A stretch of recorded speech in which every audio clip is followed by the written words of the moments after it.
variabel manifest. Nah, itu sudah sangat complicated banget, sudah sangat rumit sekali. Jadi nanti semoga ada kesempatan untuk belajar sampai ke struktural di penelitian kuantitatif. Oke, nah sekarang masuk ke populasi dan sampel. Populasi itu wilayah yang sangat general, gede gitu ya. Misalnya Yogyakarta gitu ya, Jakarta, Sulawesi Selatan gitu ya, mana lagi Bandung, Jawa Timur dan lain sebagainya, seperti di daerahnya teman-teman semua. Nah, sampelnya itu adalah dari bagian karakteristik tersebut. Yogyakarta ada 4 kabupaten dan 1 kota. Oke, sampelnya mau yang mana kayak gitu ya. Bagaimana cara penentuan sampelnya gitu ya. Nah, ini ada teknik sampling. Ada probability sampling, ada non-probability sampling gitu ya. Ada cluster, ada simple random sampling, dan lain sebagainya sampai cluster, dan non-probability sampai snowball, dan lain sebagainya. Teknik samplingnya. Nah, bagaimana cara penentuan sampling? Banyak sekali cara penentuan sampling. Ada menurut Isaac-Misel, ada menurut nomogram Heriking, ada cohort, ada Slovin, dan lain sebagainya. Jika ternyata populasi saya, responden itu di Yogyakarta ada 1.000, maka sampelnya berapa gitu ya. Apakah saya harus menentukan per wilayah, atau saya menentukan karakteristik tertentu, atau seperti apa kayak gitu ya. Nah, kita bisa menghitung untuk menentukan ukuran sampel tersebut yang bisa kita gunakan untuk penelitian itu dengan rumus-rumus yang ada di sini ya, apakah Isaac-Misel, cohort, nomogram Heriking, dan Slovin. Yang paling mudah untuk dipahami oleh teman-teman semua itu ketika kita tahu. Jadi setiap masing-masing teori ini memiliki tabel tersendiri gitu ya. Saya contohkan, Isaac-Misel gitu ya. Nah, taraf signifikansi di pendidikan biasanya 5%. Ketika populasinya ada 1.000, mana 1.000? Oh, nggak sampai sini. Oke, 1.016. Oh, di sini nggak ada. Ketika 500 gitu ya. Oh, ada nih. 1.000. Ini 1.000. N adalah responden populasi gitu ya. Ditarik saja berarti. Taraf signifikansinya 5% dari 1.000, berarti ada sampel 258. Nah, kembali lagi ke awal. Cara penentuan sampelnya mau pakai apa? Apakah random? Jadi ketika ditemui, oh berarti itu responden saya dikasih angket. Dikasih angket. Atau memiliki karakteristik tertentu. Misalnya, penelitian tentang pembelajaran berarti siswa kelas 10 misalnya. Berarti ke siswa kelas 10 semua di sekolah mana, kayak gitu ya. Ataukah klaster berdasarkan daerah gitu ya. Misalnya wilayah yang luas gitu ya, punya daerah-daerah banyak. Nah, seperti apa kayak gitu. Nah, itu bisa ditentukan dengan yang tadi di awal, pakai probability atau non-probability. Nah, yang paling mudah untuk menentukan sampel ya seperti ini. Jadi, cari N-nya berapa gitu kan ya. Habis itu dengan taraf signifikansi pendidikan itu biasanya 5%, taraf kesalahannya 5%. Gitu, nah langsung ditarik. Oh, dari 1.000 berarti saya membutuhkan sampel penelitian 258. Gitu. Oke, next. Nah, ini skala pengukuran. Skala pengukuran itu adalah setelah kita tahu betul apa yang akan kita lakukan, cara pengumpulan datanya dengan menggunakan angket gitu ya. Nah, ini skala pengukuran adalah ketika kita mau membuat angket tersebut. Kita menggunakan skala berapa kayak gitu. Skalanya apa? Apakah ordinal, interval kayak gitu kan? Atau yang lain gitu ya. Jadi skala pengukuran ini bertujuan untuk mengklasifikasikan variabel yang akan diukur supaya tidak terjadi kesalahan dalam menentukan analisa data dan langkah penelitian selanjutnya. Memang teknik analisa data itu ditentukan dari data tabulasi data yang diperoleh di lapangan. Kan tidak mungkin ya ketika kita menggunakan skala pengukuran 4, baik, kurang baik, dan sebagainya sampai tidak baik, kurang baik banget gitu ya, ada 4 skala pengukuran gitu ya. Otomatis di angka tersebut kan kita akan memberikan 4 penilaian, misalnya kalau positif berarti 4, 3, 2, 1, kalau negatif 1, 2, 3, 4, kayak gitu ya, dibalik gitu ya. Nah, skalanya 4, kita tabulasi nih. Responden 1 misalnya menjawab pertanyaan nomor 1 baik banget 4 gitu ya. Responden 2 menjawab pertanyaan nomor 1, 3, dan lain sebagainya. Ketika kita mentabulasi sudah menggunakan skala, ternyata teknik analisisnya berbeda. Nah, itu sangat bikin pusing sekali gitu ya, ketika kita sudah menentukan teknik analisisnya seperti apa, tetapi skala pengukuran yang kita buat juga berbeda. Itu harus hati-hati. Oke, next. Apa saja toh skala pengukuran? Jadi skala pengukuran yang pertama adalah nominal. Yang kedua adalah ordinal, interval, dan rasio. Biasanya kalau kita karena parametris gitu ya, karena kita pengujiannya parametris, berarti kita pakainya interval gitu. Oke, kita kupas satu persatu. Jenis skala pengukuran yang nominal, ciri-cirinya adalah hasil penghitungan dan tidak dijumpai bilangan pecahan. Angka yang tertera hanya label saja, tidak mempunyai urutan, tidak mempunyai ukuran baru, dan tidak mempunyai nol mutlak. Coba kita lihat contohnya. Nih, ini adalah nominal, data nominal. Ketika jawabannya adalah hitam, kuning, putih, angka 1, 2, 3, dan seterusnya itu hanya sebagai label saja. Jadi bukan sebagai data hasil lapangan gitu ya, tapi pelabelan. Ini nominal. Next adalah cara penghitungannya. Kalau nominal yang tepat itu menggunakan one sample test dan uji koefisien kontingensi non parametrik. Biasanya kalau pendidikan parametrik ya. Oke, ini buat pengetahuan aja. Nah, yang kedua adalah data ordinal. Data ordinal itu skala yang skala ordinal itu adalah skala yang didasarkan pada ranking, diurutkan dari jenjang yang lebih tinggi sampai jenjang yang terendah atau sebaliknya. Nih, yang saya contohkan misalnya mengukur tingkat prestasi kerja gitu ya. Prestasi 1, prestasi 2, prestasi 3, prestasi 4. Prestasi 1 misalnya 100. Atau prestasi itu nanti bisa diasumsikan masing-masing gitu ya. Misalnya prestasi 100 itu adalah kumpulan nilai-nilai gitu. Misalnya di lembaga tertentu ada misalnya kalau kehadiran nilainya 5 gitu kan ya. Misalnya terus tidak hadir dikurangi berapa dan sebagainya. Nah, ini misalnya angka prestasinya, angka 1, 2, 3 sampai 5. Oke, next selanjutnya adalah skala ordinal itu tepat sekali apabila dianalisis dengan uji Kolmogorov-Smirnov satu sampel, uji median, uji Mann-Whitney, dan uji koefisien korelasi. Masih di non-parametrik. Yang kita itu parametrik. Nah, sekarang interval. Mohon maaf ini tiganya ke sini. Interval yang biasanya kita gunakan gitu ya ketika kita menyebar angket, kuesioner gitu kan. Misalnya baik, sedang, sangat baik, baik, sedang, buruk, buruk sekali. Perlu diingat teman-teman semua kalau bisa ketika nanti di lapangan membuat skala pengukuran gitu ya, jangan pernah menuliskan netral.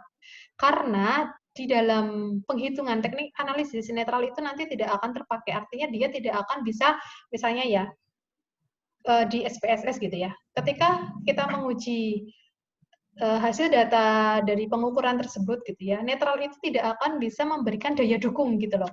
Data dukung tersebut misalnya kalau netral kan 0 gitu kan, dia itu tidak akan bisa memberikan apakah itu misalnya p-value kayak gitu, p-value lebih dari 0,05 jadi nanti ada hubungan dan signifikan atau tidak gitu loh. Jadi kalau bisa saya ingatkan besok kalau misalnya mau menggunakan angket skala pengukuran 5 gitu ya, yang tengah-tengah 5, yang tengah-tengah kalau bisa jangan netral gitu ya. Karena dia tidak akan memberikan data dukungan yang bagus untuk hasil penelitian dan interpretasi nanti kelak. Oke, ini jenis skala pengukuran interval. Skala yang menunjukkan jarak antara satu data dengan data yang lain dan mempunyai bobot yang sama. Ya, bobotnya 1, 2, 3, 4. Semakin baik, mungkin nanti ada 5, 6. Tapi kalau interval itu biasanya, nanti kita lihat. Skala interval itu yang cocok untuk ini ya, sangat baik, baik sedang itu pakai skalanya jenis skala tipe skala apa gitu ya, apakah skala Likert, skala Goodman, dan lain sebagainya. Nah, penghitungannya pakai apa? Ini bisa pakai uji T 2 sampel, one way ANOVA, two ways ANOVA, persen product moment, Gimana? uji korelasi parsial, ganda, dan regresi. Oke, ini biasanya untuk kita ya, kita untuk menyelesaikan permasalahan di lapangan, kita menggunakan salah satu di antara sekian, tergantung permasalahannya seperti apa, rumusan apa yang dibuat, hipotesis apa yang dibuat juga. Oke ya. Nah, ini tipe skala. Jadi, perlu dipahami, sebenarnya nggak saya tuliskan di sini. Selain tadi itu jenis skala pengukuran, itu kita ada tipe skala. Kalau tipe skala, menurut teori itu ada skala sikap. Salah satunya skala sikap, di mana skala sikap itu terbagi menjadi 5, yaitu skala Likert, skala Goodman, skala semantik diferensial, rating scale, dan skala Thurston. Oke, kita bahas satu persatu mulai dari skala Likert. Nah, ini yang tadi saya sampaikan. Kalau 5, jangan sampai ada netral gitu ya. Karena ini pernyataan positif. Jadi kalau misalnya nanti teman-teman membuat penghitungan gitu ya, membuat penghitungan skala tersebut, kalau bisa dikasih alternatif jawaban negatif. Artinya apa? Ketika kita membuat angket, itu kan ada pernyataan positif, ada pernyataan negatif gitu ya. Nah, pernyataan negatif dia juga membutuhkan sebuah alternatif jawaban. Jika pernyataan negatifnya misalnya kepala sekolah kepala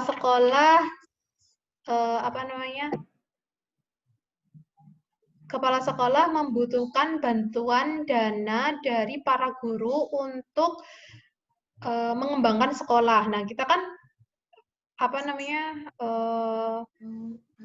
akan menjawab kepala sekolah tidak membutuhkan gitu ya. Artinya yang tidak dan kurang dari sebuah pernyataan itu akan membutuhkan jawaban alternatif. Jadi kalau misalnya dari sangat setuju 4, maka jika ada pernyataan negatif itu menjadi 1 gitu ya. Alternatif jawabannya adalah 1. Oke. Ini adalah skala Goodman. Artinya ketika kita hanya membutuhkan 2 jawaban, ya atau tidak gitu ya. Ya atau tidak. Skala Goodman itu adalah skala kumulatif. Jadi, skala Goodman itu adalah skala yang digunakan untuk jawaban yang bersifat jelas, tegas banget, jelas, tegas, konsisten. Jadi, ya atau enggak gitu kan. Benar atau salah, negatif atau positif, apalagi pernah, tidak pernah, terus setuju, tidak setuju, dia itu sangat tegas gitu ya. Ketika kita akan nyebar angket dengan menggunakan skala Goodman, maka jawabannya adalah itu. Biasanya interval angkanya adalah 0 dan 1. 1 itu adalah positif, 0 itu tidak. Ya, 1, 0, tidak, kosong gitu ya. Setuju 1, tidak setuju, kosong. Oke. Next adalah skala semantik diferensial. Skala perbedaan semantik ini, responden diminta untuk menjawab atau memberikan penilaian terhadap suatu konsep atau objek tertentu.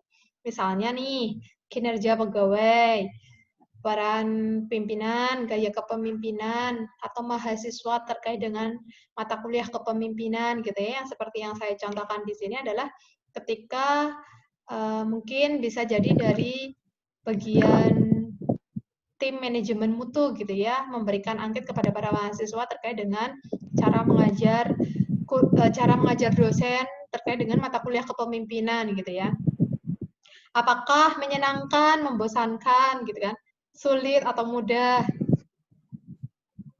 materinya itu hanya sekedar materi, sampai range-nya itu dari bermanfaat atau sia-sia kayak gitu ya. Ataukah cara menyampaikannya itu menantang atau menjemukan. Terus bagaimana implementasi dari kepemimpinan itu dilihat sikapnya di kelas gitu ya. Apakah hanya sekedar imajinasi saja, artinya angin lalu gitu, teori-teori yang diberikan oleh dosen hanya sekedar lalu saja, atau benar-benar diterapkan gitu kan kepribadian sebagai seorang pemimpin mahasiswa di kelas kayak gitu. Nah, pakai skala semantik diferensial.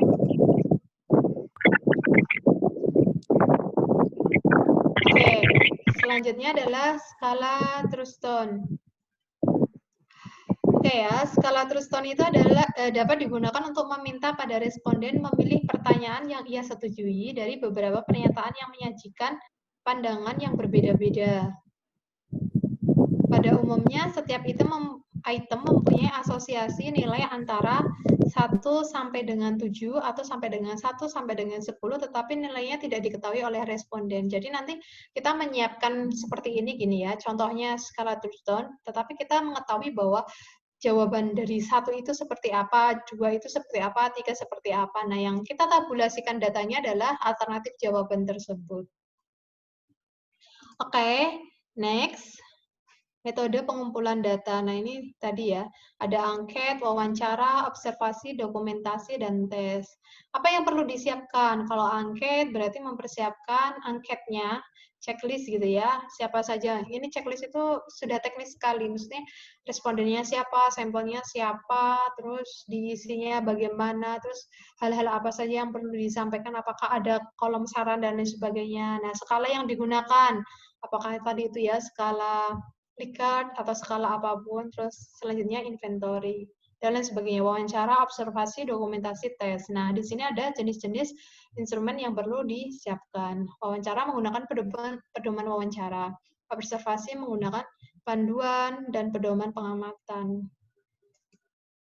Oke, masuk ke tahap selanjutnya. Ketika kita sudah menyiapkan angket gitu ya, terus gimana? Teman-teman mahasiswa semuanya, bahwa salah satu tolok ukur bahwa penelitian kita berkualitas itu adalah ketika kita mampu menguji alat pengambilan data kita dengan validitas dan reliabilitas. Jadi karena ini kuantitatif, maka sebelum kita masuk ke lapangan, kita harus menguji dulu apakah angket dan instrumen kita itu valid atau reliable. Valid itu apakah sahih gitu ya, apakah dapat dipercaya gitu ya, apakah dapat dipercaya dan apakah reliable, konsisten gitu. Nah, bagaimana cara kita untuk bisa menguji itu sebelum kita ke lapangan, sebelum benar-benar bahwa data dari lapangan kita itu sangat berkualitas gitu ya, sangat bermutu, tidak abal-abal gitu ya, tidak trial and error. Yang pertama, yang perlu kita lakukan itu ada uji validitas. Oke, validitas itu ada 3. Yang pertama adalah kriteria. Uji validitas kriteria ini dimaksudkan untuk menjawab pertanyaan sejauh mana tes memprediksi kemampuan peserta di masa mendatang. Jadi, apabila teman-teman itu nanti mau meneliti terkait dengan ujian nasional. Nah, ujian nasional, terus yang berkaitan dengan tes-tes gitu ya, kan ada tuh ujian nasional ya, kalau yang kemarin pakai komputer base kayak gitu ya, pakai komputer. Sebelumnya yang pakai manual itu ya, pakai paper base kayak gitu ya. Atau mau meneliti terkait dengan skor TOEFL, pokoknya yang berkaitan dengan ujian-ujian yang menggunakan paper base atau komputer base kayak gitu ya, berbasis komputer atau berbasis kertas kayak gitu. Nah, itu bisa menggunakan validitas kriteria. Itu ada dua hal, prediktif dan konkuren. Dan cara menguji validitas tersebut dengan menggunakan persamaan regresi. Lalu yang kedua adalah validitas isi atau content validity bahasa Inggrisnya ya. Nah, ini apa yang perlu kita lakukan?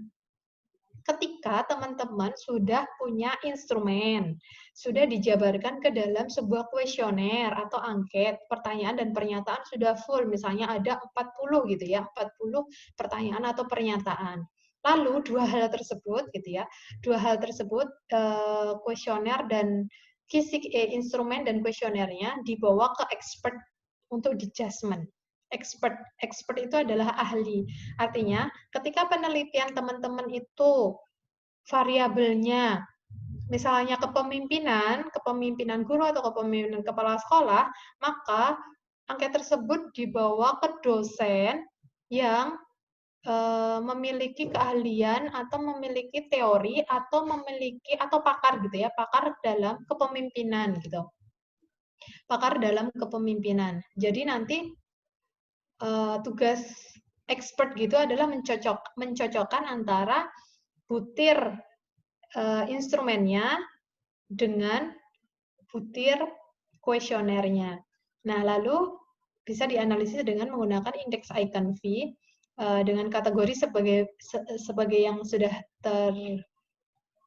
tertuang di situ ya, yang sudah dicantumkan di situ ya. Jadi kalau kurang dari 0,4 artinya bisa jadi butir tersebut gugur gitu ya, atau kurang sedang valid. Jadi kalau valid itu 0,8. Oke, nanti kalau yang isi ini nanti akan saya tampilkan sumbernya gitu ya, biar teman-teman juga paham. Karena expert judgment-nya berapa kayak gitu pasti akan menanyakan, loh expert judgment-nya berapa Bu? Kayak gitu kan ya. 1 apa 2 apa berapa? Nah, nanti di sumbernya ini akan saya tampilkan. Oke, yang selanjutnya adalah dengan validasi menggunakan construct. Jadi validasi ini adalah dengan angket yang sudah ada disebarkan ke populasi yang ada tetapi di luar sampel penelitian. Ingat ya, karena validitas itu berbeda dengan untuk pengumpulan data. Artinya ada dua kamar gitu ya. Artinya kalau di dalam satu buah populasi, berarti di sini ada sampelnya, berarti orang-orang yang ada di sini yang tidak termasuk dalam sampel itu bisa dijadikan sebagai untuk uji validitas. Oke, pengujiannya menggunakan apa? Menggunakan EVA dan CFA. Exploratory factor analysis dan confirmatory factor analysis, di mana itu bisa diuji dengan menggunakan software LISREL atau AMOS. Kalau yang isi bisa menggunakan Excel, jadi lebih mudah diisi gitu ya, Excel. Nanti saya contohkan. Nah, ini adalah rumus dari tabel dari icon untuk validasi isi gitu ya. Di sini ada raters, artinya expertnya itu bisa sampai 25. Saya mau nitip pesan kalau bisa nanti misalnya mau pakai validasi isi, kalau bisa ganjil gitu ya. Kenapa? Karena apabila yang satu orang itu iya, yang satu orang tidak, yang satu orang itu bisa menjadi penguat gitu ya. Ke iya atau ke tidak kayak gitu ya. Kalau genap itu biasanya nanti akan kesulitan di kita untuk meneruskan lagi.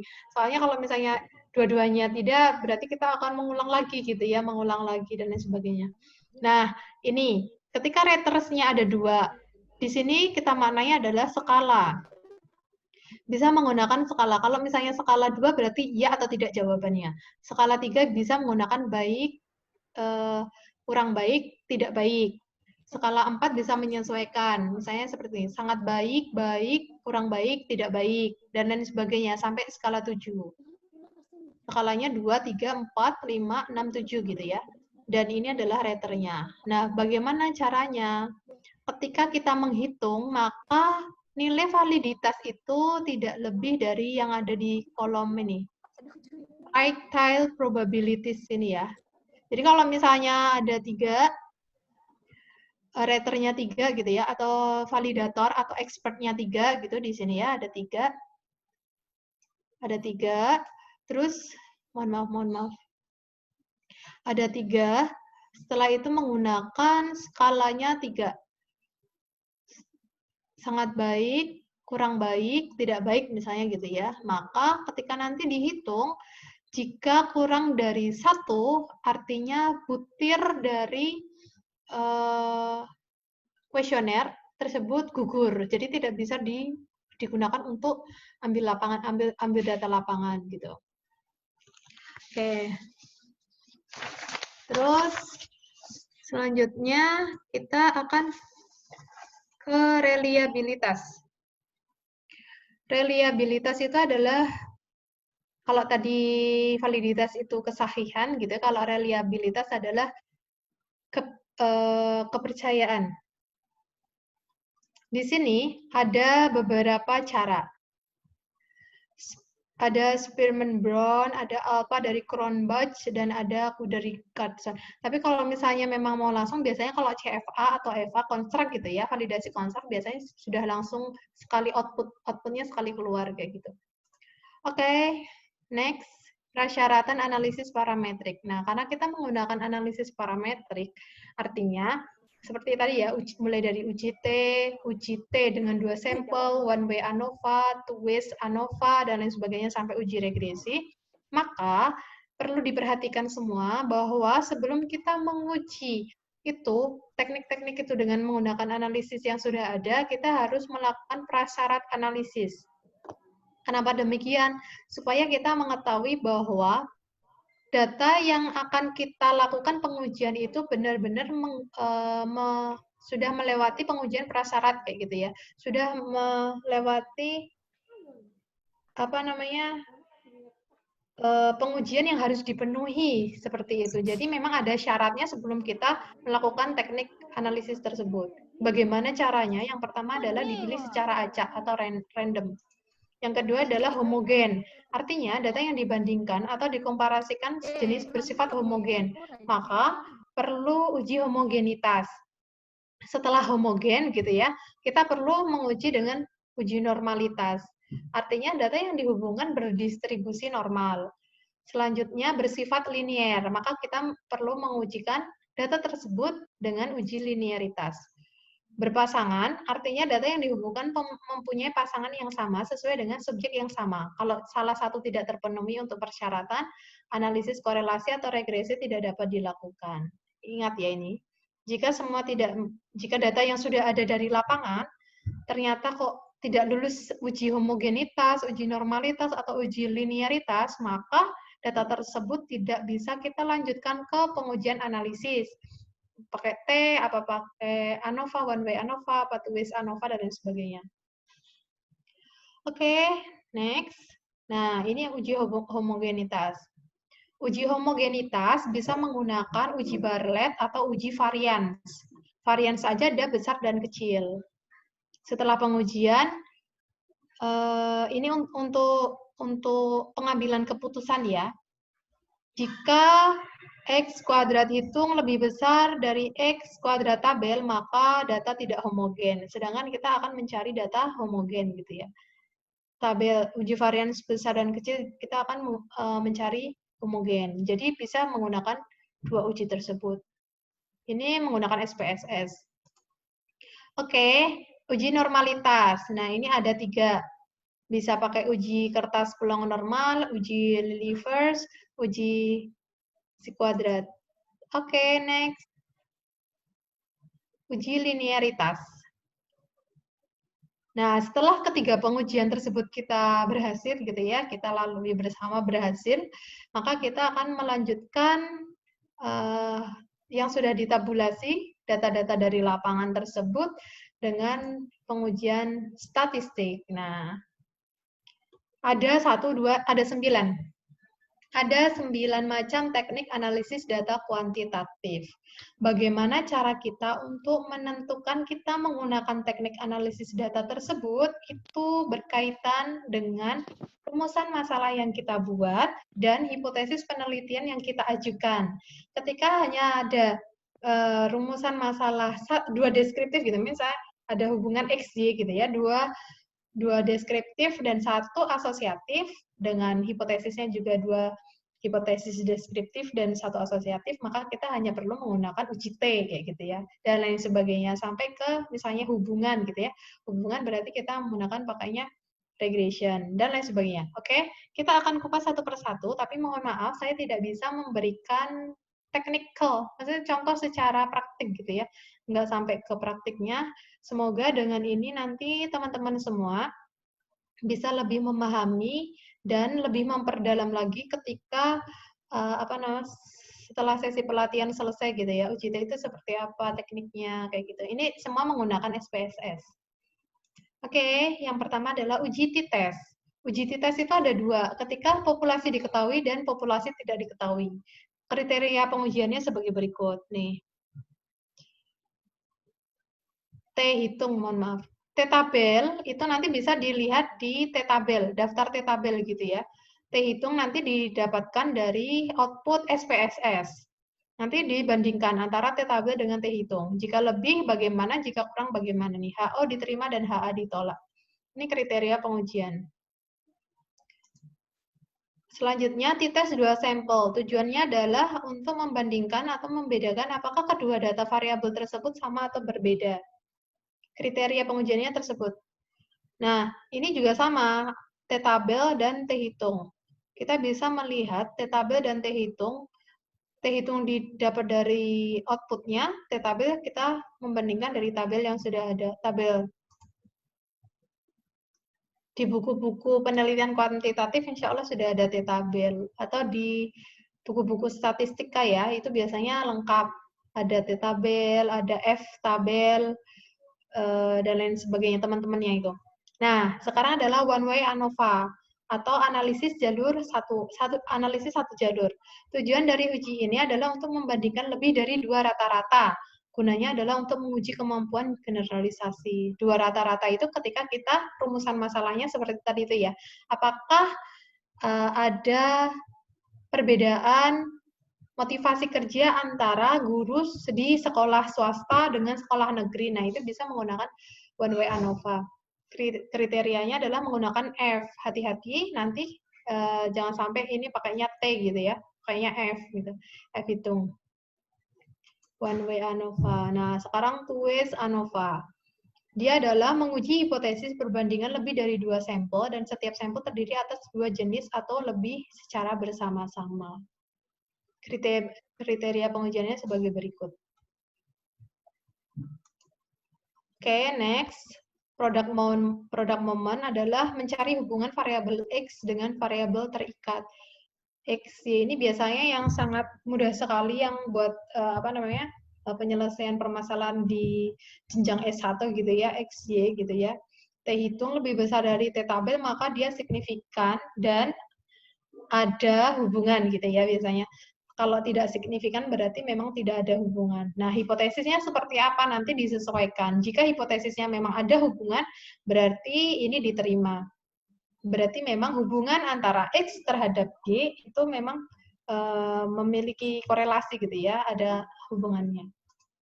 Oke, next adalah partial correlation atau uji korelasi parsial.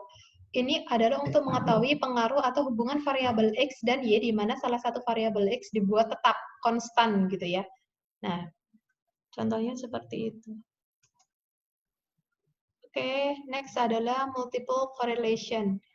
Uji yang digunakan untuk menguji nilai yang memberikan kuatnya pengaruh hubungan dua variabel atau secara bersama-sama dengan variabel lain. Dan the last adalah regression test. Oh, ini sebelum terakhir. Yaitu untuk meramalkan memprediksi variabel terikat dengan variabel bebas. Dan terakhir adalah multiple regression test. Nah, dari ke-9 yang ada, yang sudah saya sampaikan, nanti apabila ada pertanyaan yang lebih detail, maksudnya, oh ini t-test itu contohnya seperti apa gitu ya, misalnya contohnya judul, atau contohnya rumusan, dan lain sebagainya, nanti bisa ditanyakan saja ya, saya tidak perlu menjelaskan karena sudah semakin ini semakin siang. Oke, next adalah bab 4. Bab 4 ini kita simpel banget, hanya akan menampilkan data dari hasil pengujian, bisa menggunakan berbagai berbagai gambar, histogram, grafik dan lain sebagainya, lalu diinterpretasikan dan dibahas. Mohon maaf ini saya tidak mencontohkan, saya hanya bisa menampilkan hasil dan pembahasan. Yang pertama hasil. Hasil itu nanti bisa dicantumkan dari output, tetapi tidak semua dari output SPSS itu di copy paste ya. Jadi hanya tertentu saja, misalnya karena kita akan menjawab hipotesis gitu ya, misalnya dari tadi rumusan masalah yang ada, adakah hubungan antara kepemimpinan kepala sekolah dengan motivasi kerja guru gitu ya. Nah, itu kan rumusan masalah.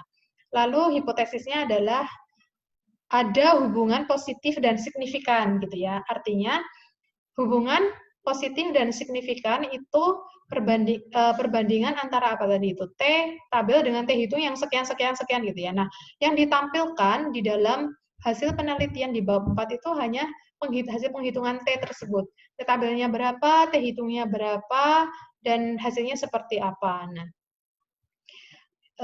untuk pembahasannya, ketika kita ketika mungkin hasilnya itu nanti adalah ada hubungan dan signifikan gitu ya, maka pembahasannya itu nanti dikaitkan dari teori-teori yang sudah ada kayak gitu, dari teori-teori yang sudah ada dan atau hasil-hasil penelitian yang relevan.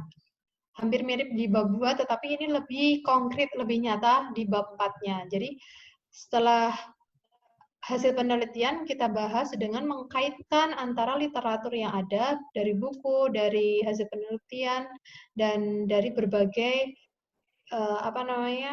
sumber-sumber yang lain. And the last, ini bab 5, perlu diingat ya, ini ada dua hal. Bab 5 itu hanya sekedar menarik kesimpulan dari hasil penelitian di bab 4 itu saja. Jadi tidak perlu berbicara jauh dari konsep gitu ya, jauh dari konsep. Dan harus inline, tadi seperti yang sudah saya sampaikan, harus inline antara rumusan masalah dan hasil dan pembahasan. Oke, saya cukupkan sekian terkait dengan penelitian kuantitatif gitu ya. Apabila ada pertanyaan,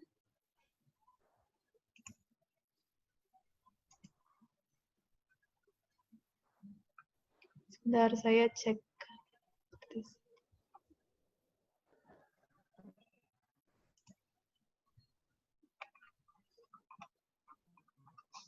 Oke, saya cek di chat ya. Nggak ada pertanyaan. Oke, ada pertanyaan?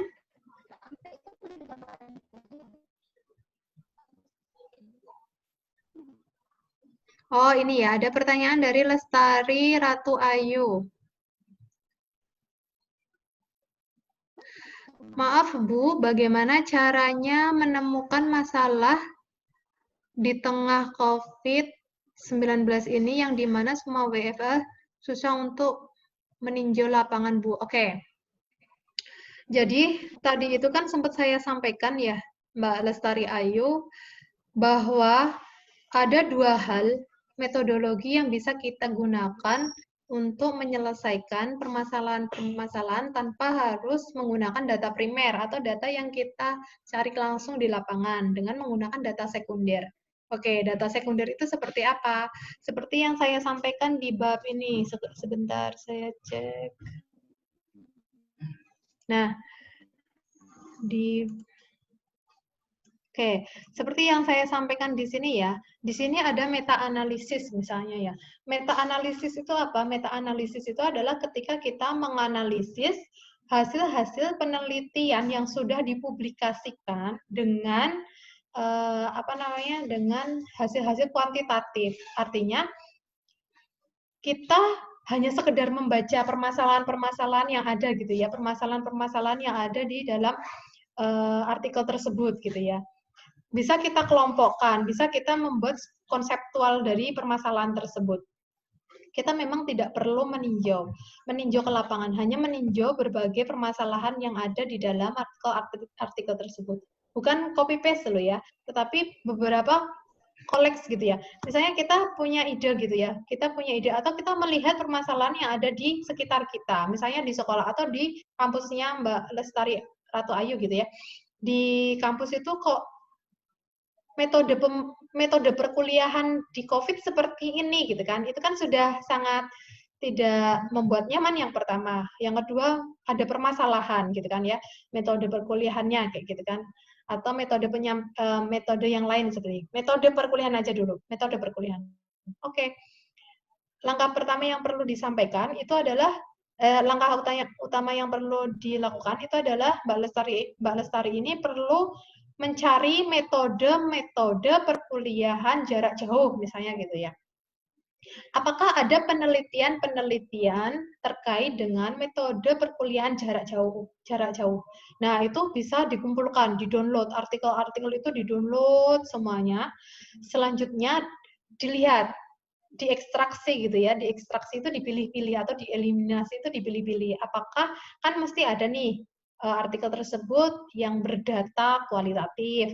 Nah, sedangkan meta-analisis adalah data kuantitatif. Jadi kita bisa mengumpulkan artikel-artikel tersebut dengan menggunakan hasil-hasil penelitian yang kuantitatif kayak gitu ya. Oke, setelah itu setelah dapat beberapa artikel, misalnya ada 20 gitu ya, 20 artikel kayak gitu ya. Baru kita membuat sebuah pendekatan pengkajian. Sama, karena tadi itu Mbak Lestari merasakan bahwa metode perkuliahan jarak jauh itu tidak efisien dan lain sebagainya, seperti itu kan ya. Nah, artinya ketika sudah memahami permasalahan tersebut, maka Mbak Lestari Ayu selanjutnya adalah mampu merumuskan masalah dari metode perkuliahan. Seperti apa? Membuat sebuah hipotesis seperti apa. Nah, seperti itu. Oke ya. Itu salah satu contoh real, misalnya metode perkuliahan jarak jauh gitu ya. Hal lain juga bisa, misalnya dari sistem pembiayaan atau pembayaran dan lain sebagainya.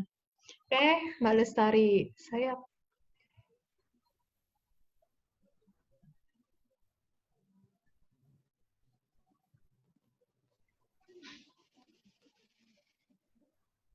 oke, ada pertanyaan lagi di chat.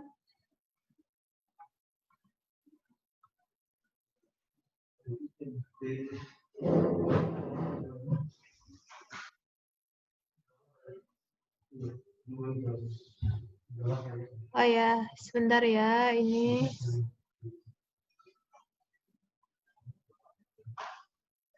Oke, PPT-nya bisa, insya Allah nanti bisa di-share. Mohon izin untuk bertanya lewat mikrofon. Boleh. Mohon izin untuk bertanya lewat mikrofon, boleh nggak? Boleh. Mohon izin bertanya, apakah ada urutan variabel mana dulu ketika akan menulis latar belakang? Biasanya, yang kita tuliskan itu adalah variabel bebas dulu, baru terikat. Mempengaruhi, dipengaruhi, gitu. Dan ketika kita menuliskan variabel-variabel tersebut, jangan lupa kita menambahkan bukti-bukti empiris terkait dengan variabel-variabel yang dituliskan. Artinya, misalnya variabel bebasnya ada 2 gitu ya. Jadi nanti itu karena kuantitatif itu deduktif ya, artinya dia bisa dituliskannya mulai dari topik, mulai dari permasalahan, selanjutnya masuk ke dalam variabel gitu ya, variabel bebasnya, lalu variabel terikatnya, dan jangan lupa dicantumkan ke bukti-bukti empiris.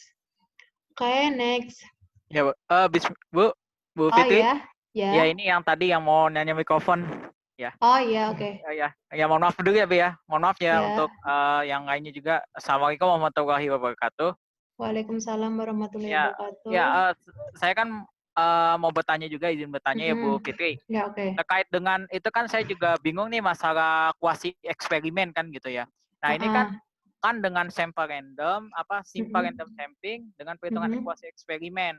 Kan itu kan hitung dengan pengaruhnya. Nah, apakah ini pengaruh dengan kuasi eksperimen itu bagaimana sih pengaruh perhitungan kuasi eksperimen dengan simple random sampling dengan kan saya kan penelitiannya tentang pengaruh kepada peserta didik ya, pengaruh kepada peserta didik Pengaruh apa? pengaruh terhadap ini nilai religiusnya terhadap materi salah satu materi di biologi gitu. Oh, Jadi saya ya. ngambil penelitiannya itu bagaimana gitu penelitiannya. Yang saya itu masih bingung juga Eksperimen sih. ya? Iya, kuasi eksperimen gitu. Sudah sampai mana tahapannya? Saya udah sampai udah bab 3 gitu kan. Cuman lagi pandemi juga kan saya juga masih ada mata kuliah yang ulang, jadi saya terhenti dulu kan fokus mata kuliah. Cuman kan saya juga masih bingung juga tuh sempat nyari kuasi eksperimen tuh masih bingung bagaimana sih ini hubungannya itu sih Bu Fitri gitu Bu. Oke, tentang pendidikan biologi ya? Iya Bu. Oke, yang perlu dilakukan oleh Mas siapa tadi? Fadil Bu. Oke, Mas Fadil dari UNJ. Dari mana? Oke, yang perlu dilakukan oleh Mas Fadil dari UNJ ya, pendidikan biologi, kuasi eksperimen. Jadi, hal yang perlu diperhatikan ketika kita mau mengatasi permasalahan terkait dengan kuasi eksperimen itu adalah adanya treatment. Jadi, Mas Fadil memang harus ke lapangan. Terkait dengan pendidikan biologi, saya tidak tahu apakah membutuhkan. Jadi, kuasi eksperimen itu adalah adanya kontrol dan eksperimen, di mana di tengah-tengah itu ada treatment-nya. Jadi kalau yang tadi itu terkait dengan pendidikan biologi ya permasalahannya. Ya, pengaruh terhadap ini, yang pengaruh terhadap permasalahan peserta didik dalam apa, yang nilai religius terhadap materi di biologi itu. Oh, nilai-nilai religius di Ya, materi biologi gitu ya. salah Nah, satu oke. materi biologi. Oke. Berarti kan ada integrasi atau nggak ada kayak gitu ya? Ada integrasi atau nggak ada gitu kan? Ya, Apakah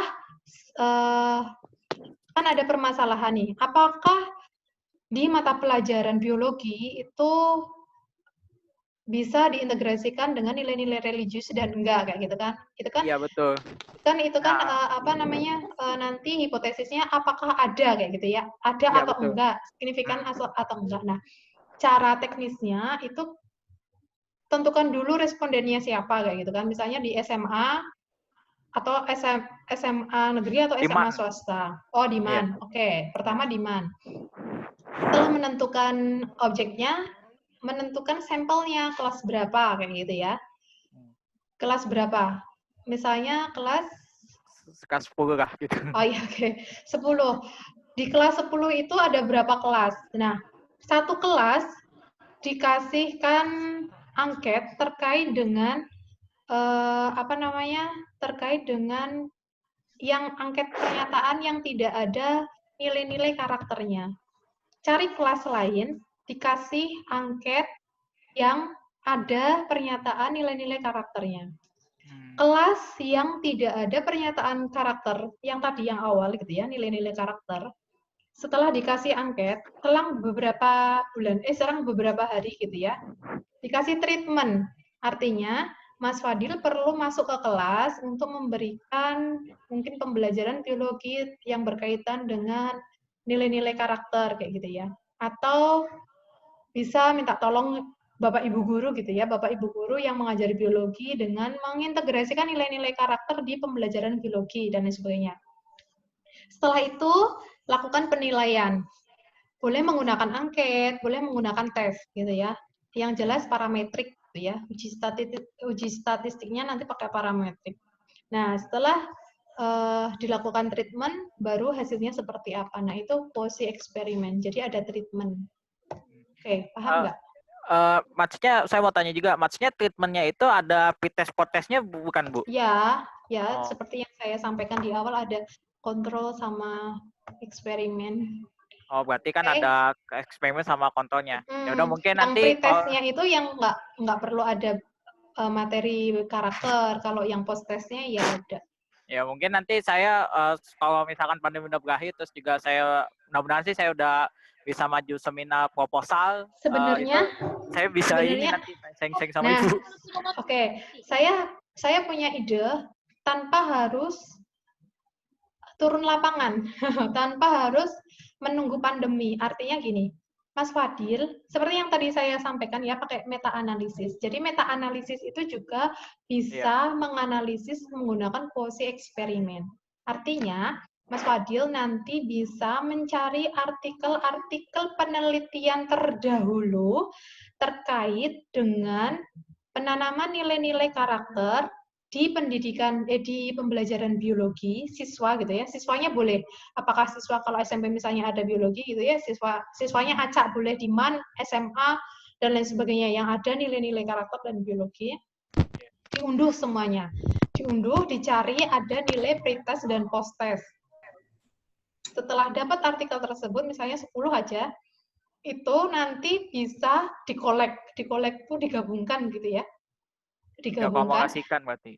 Misalnya artikel yang pertama penanaman nilai-nilai karakter di misalnya ada di Jawa Timur kayak gitu ya. Yang kedua ada di mana? Di dan lain sebagainya itu ada 10 gitu ya. Nah, setelah itu bisa dianalisis, Mas. Jadi tidak perlu terjun langsung ke lapangan untuk menganalisis itu, melakukan penelitian itu. Nah, itu nanti menggunakan meta-analisis.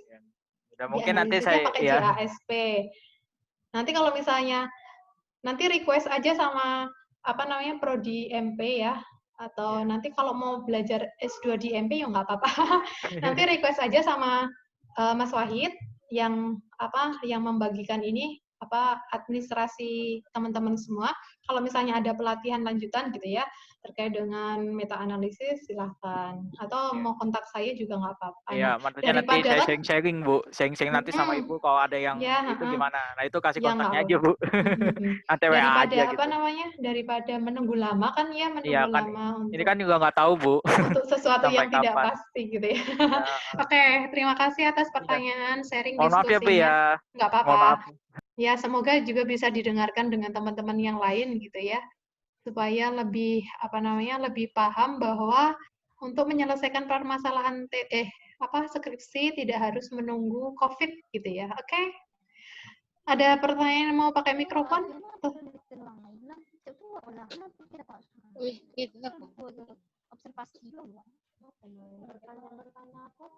Oke, ini ada Andita Annadari. Saya ingin bertanya apa perbedaan fungsi penghitungan gain score dengan end gain score. Penelitian saya kuasi eksperimen pre-post group design. Jadi end gain itu adalah untuk mencari apakah ada nilai skor yang berbeda antara pre dan post yang sudah diberikan. Nanti itu juga pakai SPSS. Perbedaan fungsi penghitungan gain score, end gain score sama gain score itu sama. N itu adalah nilai. N itu nilai. Oke ya, izin bertanya Bu. Untuk dasar teori lebih baiknya seberapa banyak teori yang digunakan? Tadi dijelaskan dalam penelitian kuantitatif kaya akan teori. Oke. Kaya akan teori itu adalah ketika kita memang banyak menggunakan gitu ya. Banyaknya itu seberapa banyak memang tidak dibatasi ketika kita sudah mampu menelurkan atau membuat sintesa dari teori-teori yang sudah ada. Misalnya ada teori A, teori B, ternyata sudah sangat banyak dan cukup, ya sudah 2. Tapi kalau misalnya memang mau lebih kaya kayak gitu ya, kaya itu bisa berbagai sumber, berbagai tahun, dan berbagai berbagai sumber, maksudnya sumber yang pertama adalah dari buku, dari artikel, atau berbagai sumber dari nama-nama yang lain gitu ya, dari teori ahli. Memang tidak dibatasi, tapi ketika kita sudah mampu menganalisis bahwa kajian gitu ya, bahwa kajian teori yang akan kita dapatkan, yang akan kita lakukan itu sudah memenuhi kaidah untuk untuk menyelesaikan permasalahan, ya berarti sudah cukup kaya kayak gitu ya. Kalau misalnya sampai kita membuat sebuah instrumen atau membuat kisi-kisi instrumen, tapi kita kekurangan indikator-indikatornya, berarti memang teori tersebut belum kaya kayak gitu ya.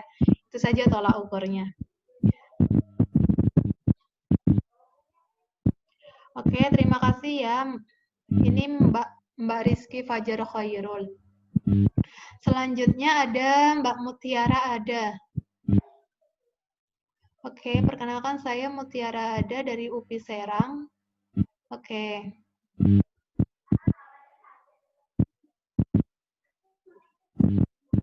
Oh ya, oke. Kalau menurut saya itu dibedakan. Jadi nanti supaya lebih teratur alurnya gitu ya, dosen itu akan lebih paham ketika nanti menguji skripsi, sidang skripsi udah paham, maka dibedakan antara hasil analisis yang sudah diinterpretasi, yang kedua adalah pembahasan dari analisis dan interpretasi yang yang dikutip dari relevansi sumber-sumber yang ada kayak gitu ya, teori-teori dari sumber-sumber yang ada untuk menyelesaikan permasalahan itu. Oke, selanjutnya terima kasih ya Mbak Mutiara Ada. Salam buat Bu Fitri Alfarisa. Iya Bu. Oh iya Bu, nanti saya salamin. Ya. Oke, selanjutnya Mbak Nera Sania. Assalamualaikum, saya Nera Sania. Mau tanya, apakah ada tips untuk kami bisa melakukan penelitian kuantitatif dengan mudah dan cepat terselesaikan tanpa pusing dengan angka-angka? Oke, terima kasih ya Mbak Nera Sania dari Umrah Tanjung Pinang. Tips dari saya ketika mau menyelesaikan penelitian kuantitatif dengan mudah, cepat, terselesaikan tanpa pusing dengan angka adalah kita paham. Ketika kita mampu memahami apa yang akan kita lakukan, itu akan lebih terasa mudah dan cepat untuk kita menyelesaikan. Itu aja tipsnya. Jadi kalau misalnya mau membuat sebuah penelitian kuantitatif, maka kita harus tahu alurnya. Yang tahu alurnya, kedua adalah kita tahu masalahnya apa, kita mampu menjabarkan ke dalam sebuah rumusan masalah. Selanjutnya kita tahu hipotesisnya, gitu ya. Kita juga tahu teori-teori tersebut itu didapatkan dari mana. Tadi sudah saya tambahkan sumber-sumber database kalau mau mencari artikel di jurnal, gitu ya. Terus selanjutnya kita tahu teknik analisisnya seperti apa. Nah, ketika kita tahu semuanya, kita akan bisa melakukan itu dengan mudah. Itu aja tipsnya. Oke ya, terima kasih sudah bergabung dari Tanjung Pinang. Oke, sekarang ada Mbak Andita Annadari. Oh, ini tadi sudah ya? Nilai gen skor dengan n-gen skor. Itu adalah untuk membedakan antara nilai perbedaan gitu ya. Perbedaan antara pre dan post. Jadi pre-testnya itu nanti dihitung, n-gennya berapa, post-testnya itu juga dihitung gitu ya. Entah itu mau single atau grup gitu ya, atau grup atau kelompok kayak gitu. Nah, ketika semuanya sudah tahu nilai-nilai tersebut, maka nanti akan terlihat apakah ada perbedaan atau tidak ketika pre dan post, apalagi nanti ketika tengah-tengahnya itu ada treatmentnya gitu ya. Jadi kalau misalnya memang ada perbedaan antara yang sebelum ditreatment sama yang sudah ditreatment, maka hasil tersebut adalah efektif kayak gitu ya. Penelitian tersebut efektif. Misalnya penelitian tentang metode pembelajaran berarti metode pembelajarannya efektif kayak gitu. Oke, terima kasih ya Mbak Andita Hanna dari selanjutnya adalah Mbak Wika Putri. Apakah metode eksperimen bisa lewat media online? Apakah melalui media online penelitian akan valid? Kemudian apakah penelitian metode eksperimen harus tatap muka atau langsung bertemu? Kecuali kalau eksperimen membutuhkan treatment, ya memang harus turun lapangan ya. Kecuali tapi kalau misalnya eksperimen yang hanya kayak tadi yang saya sampaikan Mas Fadil ya, eksperimen yang hanya pretest, post-test, dan dia bisa didapatkan dengan menggunakan hasil-hasil artikel penelitian yang sudah ada, kayak gitu ya, itu bisa dijadikan sebagai penelitian. Media online itu maksudnya tidak terjun langsung gitu ya, Mbak Wika ya? Oke, sekarang ada Mbak Ismi Fahrunisa. Jika dalam judul ada kata disertai misalnya model A disertai model B terhadap C, itu berarti kita lakukan satu persatu, pisah modelnya atau digabungkan, Bu. Dalam kuanti bisakah itu disimpulkan, Bu? Kalau menurut pengetahuan saya itu tidak bisa ya, artinya memang mereka itu harus tegas, menjadi variabelnya itu tegas. Variabel A, variabel B, variabel C, variabel D, terhadap variabel selanjutnya kayak gitu ya. Kalau misalnya variabel A disertai variabel B, berarti itu kan memang sebenarnya ada dua variabel di mana dia itu terpecah kayak gitu ya. Sekalian aja. Kalau di teori menurut saya belum pernah menemukan itu. Ada variabel A disertai model B kayak gitu. Model A disertai model B gitu ya. Variabel A disertai variabel B. Belum ada. Oke, terima kasih. Selanjutnya Mbak Rahma Sulasmi dari UIN Suskaryau.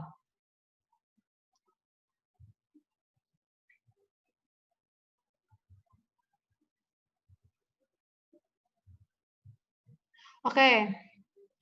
Pada saat ini apakah kita melakukan bisa memungkinkan ya untuk melakukan psikomotorik siswa kecuali dengan menggunakan data-data sekunder. Bisa saja data-data sekunder yang didapatkan dari hasil ini ya, hasil belajar di sekolah kayak gitu ya. Bisa didapatkan atau tidak. Kalau misalnya tidak ya harus terjun ke lapangan gitu. Oh, oke, Mbak Rizky Fajar. Oh, iya, ya. Oke, terima kasih Universitas Muhammadiyah Purworejo. Ini dari UAD ya?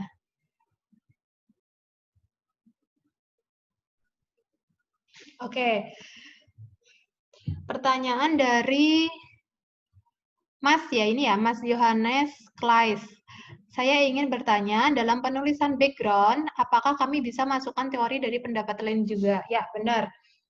Teori dari pendapat lain itu adalah bukti empiris untuk memperkuat dukungan data-data yang sudah kita berikan dari data-data permasalahan atau gap research-nya gitu ya, kesenjangan gap yang sudah ada kayak gitu kan, dari idealita ke realitanya tidak seimbang gitu ya, terus ada gap, selanjutnya didukung dengan teori-teori bahwa teori itu mengatakan memang seperti ini kayak gitu ya, seperti apa yang sudah disampaikan oleh idealitanya, tetapi kok realitanya justru seperti itu kayak gitu. Nah, realita yang seperti itu realita yang seperti itu banget gitu ya, misalnya seperti itu akan disolusikan dengan kajian penelitian yang dilakukan. Ya benar, memang harus ditampilkan. Ya, waalaikumsalam.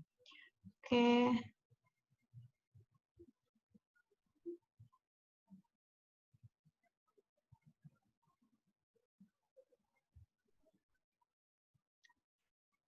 Oke, selanjutnya adalah Mbak Wifrida ya. Dari Universitas Timur.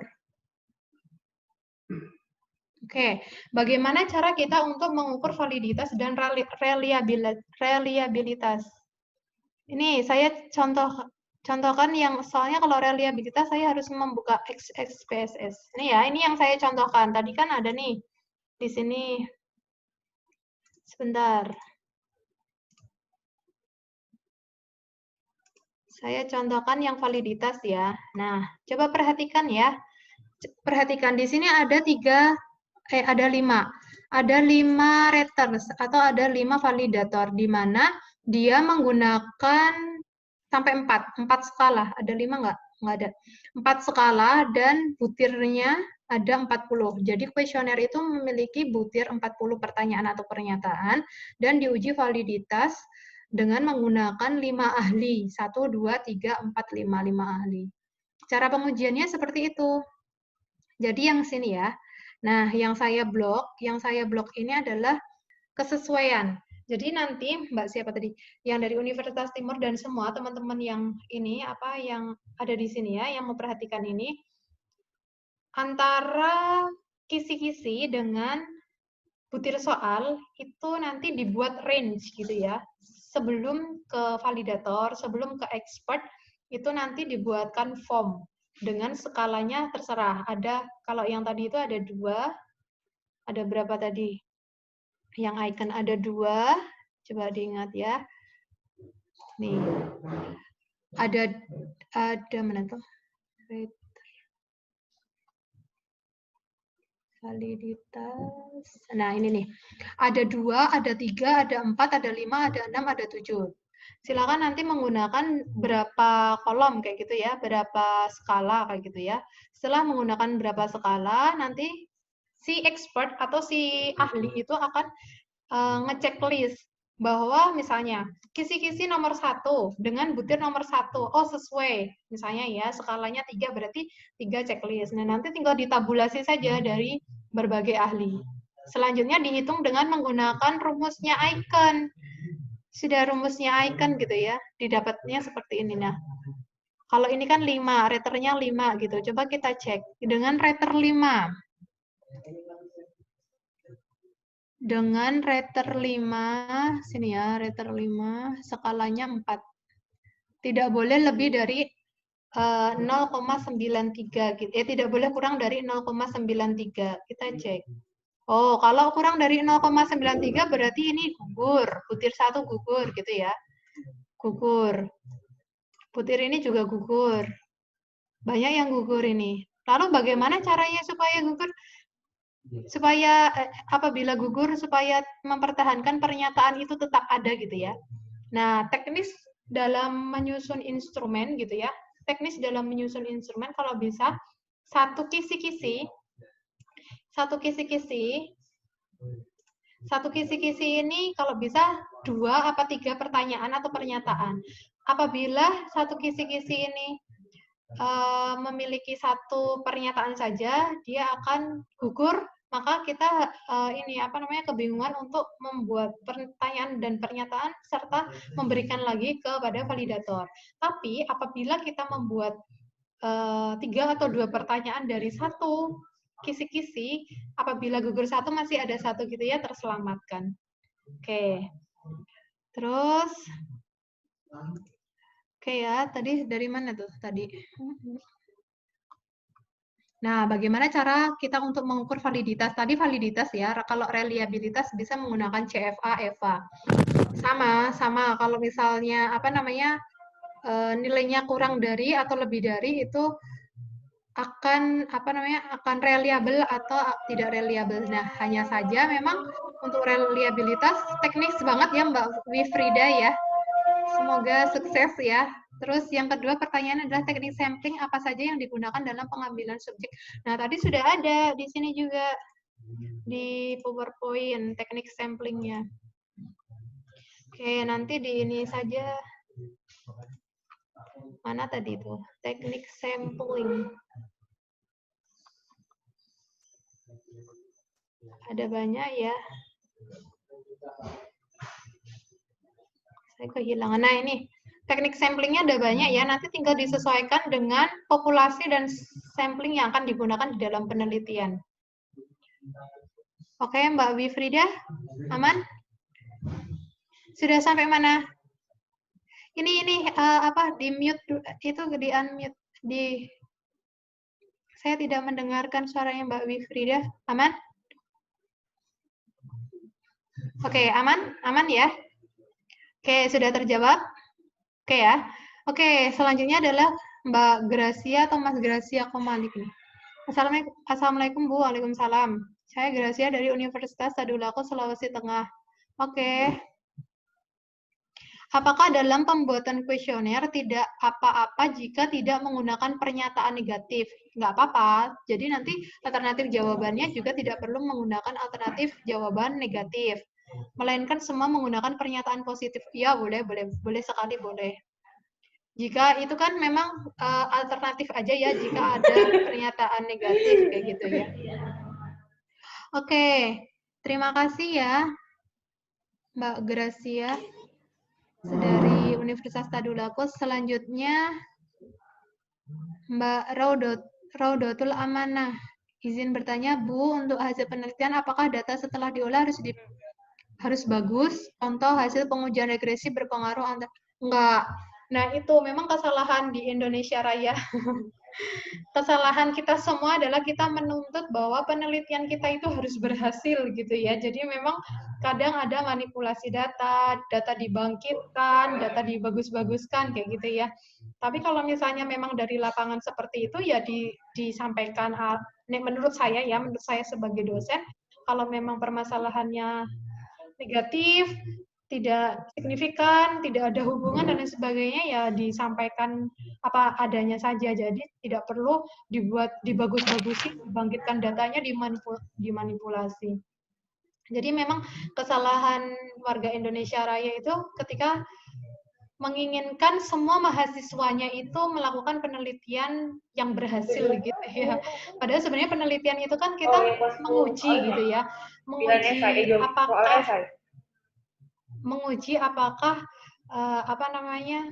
penelitian tersebut sesuai atau tidak, ada hubungan atau tidak kayak gitu. Dan menurut saya loh secara pribadi, tapi kalau misalnya dosen menginginkan berhasil ya nanti konsultasi ke dosennya ya. Oke. Jam berapa nih? Oke, maksimal jam 12. Oke. Mbak Lestari Ayu Ratu dari Universitas. Oke, terima kasih ya. Pancasakti Makassar. Oke, sekarang Mas Ahmad Darwanto, lebih maksimal mana Bu menentukan judul dulu atau melakukan penelitian di lapangan dulu tentang masalah yang ingin dibuat judul? Lebih maksimal mana? Kalau menurut saya lebih maksimal ketika kita mampu melakukan pra-penelitian dulu, baru membuat variabel penelitian dan judul penelitian. Berbeda lagi nanti jika kualitatif gitu ya, dia akan bisa berkembang seiring penelitian gitu.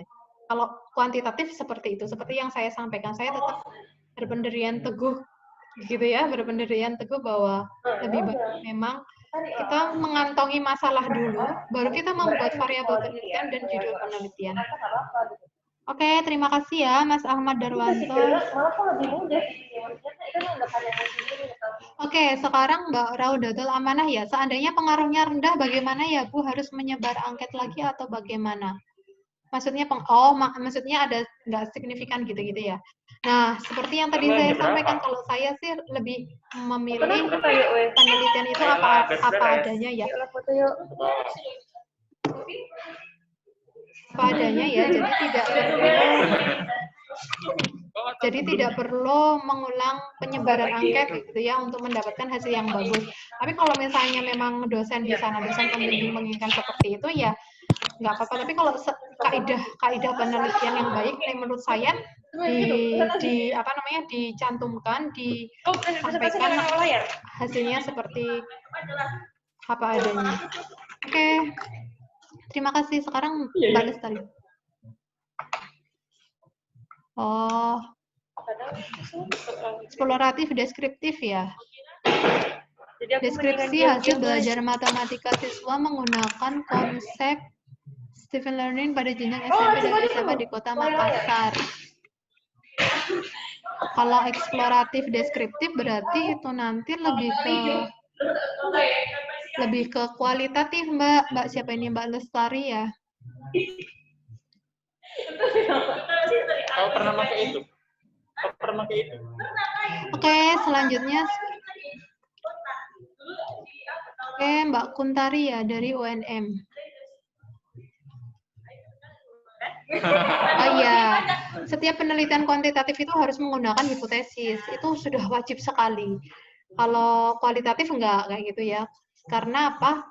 Karena memang itu adalah langkah awal ketika kita akan melakukan teknik analisis. Kau nggak sungkem? Ya, contohnya dalam penelitian kuantitatif yang bersifat deskriptif, apakah tetap wajib menggunakan hipotesis atau tidak? Ya, tetap wajib menggunakan hipotesis. Iya, Tani. Ya, kamu buat gue. Coklat, beneran nggak sih buat kalau bagi kalian coklat tuh buat mood jadi baik? Biasa aja. Buat apa? Mood jadi baik. Tergantung rasa. Karena aku pertama nggak percaya, karena dia pernah kasih. Oke, saya kira sudah Pernah ada sekali pertanyaan. aku coba. Kita dikasih waktu sampai jam 12 ya. Sekali aja, bisa nggak pernah lagi. Masih ada 10 menit jika ada pertanyaan lagi. Narkoba gitu di coklat. Makan coklat digarain marah lagi. Ada pertanyaan tidak? Jam berapa aku tutup nih?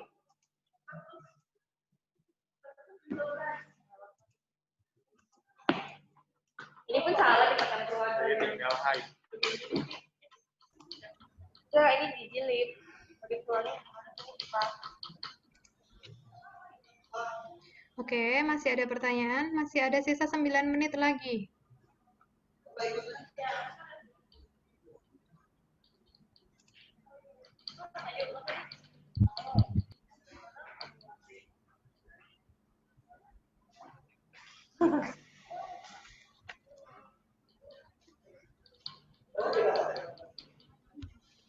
Halo deh.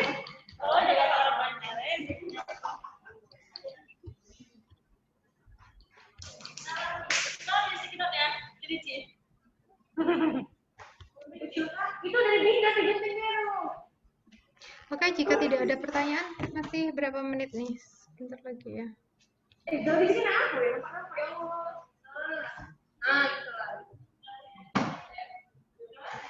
Gitu lah.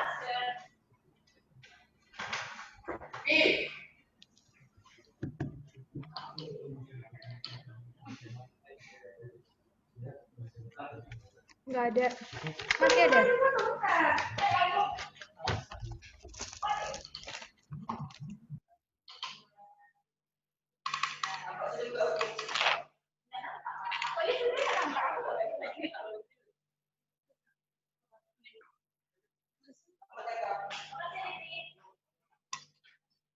Oke, terima kasih ya karena waktu sudah berjalan dan kita dibatasi sampai jam 12. Kita ada 1 jam Kenapa? lagi, alhamdulillah rezeki 1 jam. Saya cukupkan sekian. Terima kasih atas partisipasi Nggak ada. semua ya. Susu biasa. Saya doakan semoga penelitian yang akan dilakukan Enggak, susu biasa. berjalan dengan Kau pernah lancar, susu sapi? Susu langsung dari kambing jadi sapi. Iya. lulus Kayak sesuai gitu-gitu kali juga dengan sebenarnya lebih amis itu. Iya, ini enak loh. Ini kayak udah di bisa steril lulus gitu sih. sesuai dengan yang Iya, udah kayak diharapkan. udah. Sebenarnya aku steril. Campur-campur bukan itu. susu. Bukan susu kan, Cak? Itu kental manis bukan susu. Itu gak suka manis. Oke. Teman-teman mohon perhatiannya. Sebelum saya live, sebelum saya tutup, mohon untuk diperhatikan yang belum presensi ya, silakan presensi nanti untuk mendapatkan sertifikat ya. Oke. Oke. Yang murah Terima kasih atas Kan mesin ya? partisipasi Besar teman-teman gini. semua. murah. Saya cukupkan sekian. Wassalamualaikum warahmatullahi wabarakatuh. 3 sapi tukang es krim. Waalaikumsalam warahmatullahi wabarakatuh. Makanya tukang es krim biasa. Sebuah nggak? Sebuah commercial. Terima kasih, Apa Bu. tadi aku bilang ya? Aku lupa. Matur nuwun, Kalau Ibu, minum susu matur suka nuwun. rasa apa? Apa? Iya. Aku nggak suka rasa pisang atau madu. Anissa, Enak. Kayak rasa